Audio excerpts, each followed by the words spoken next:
Imagine being at the center of the most destructive explosion in human history and surviving. Now imagine it happening twice.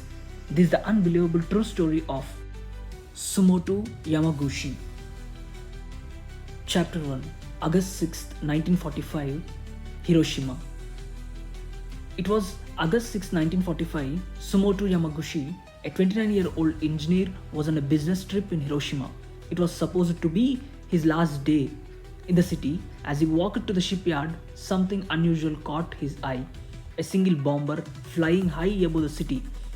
At 8:15 a.m., the Enola Gay, a US B-29 bomber, dropped an atomic bomb, codenamed Little Bomb. Within the seconds, a massive explosion engulfed Hiroshima.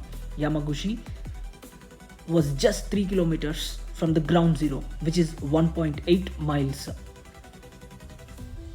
The blast threw Yamaguchi off his feet. His body was scorched, his eardrums ruptured, and he was temporarily blinded. He somehow managed to crawl to safety, surviving the destruction around him.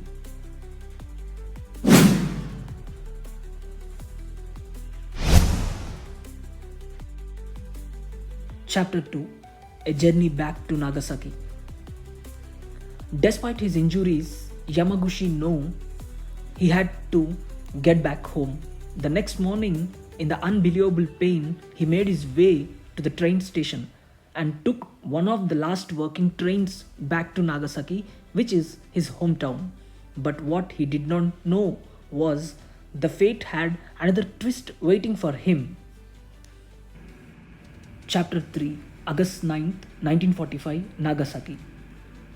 On August 9th, just 3 days after surviving the Hiroshima bombing, Yamaguchi reported to work at a Mitsubishi office in Nagasaki.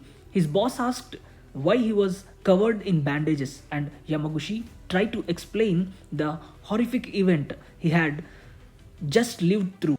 And then at 11:02 a.m. it happened again. The US had dropped a second atomic bomb, codenamed Fat Man, on Nagasaki, and once again Yamaguchi was just 3 kilometers from the ground zero. Chapter 4, Aftermath. How did he survive? The explosion had destroyed everything in its path, but incredibly, Yamaguchi survived again.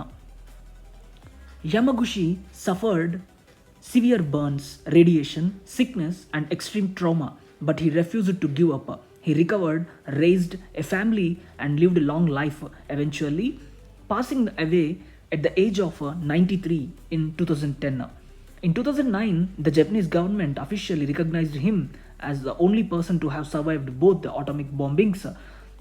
His history became a symbol of resilience and survival. Was Tsutomu Yamaguchi the luckiest or the unluckiest man in the history? Do let me know in the comment section, and I'll see you in the next video.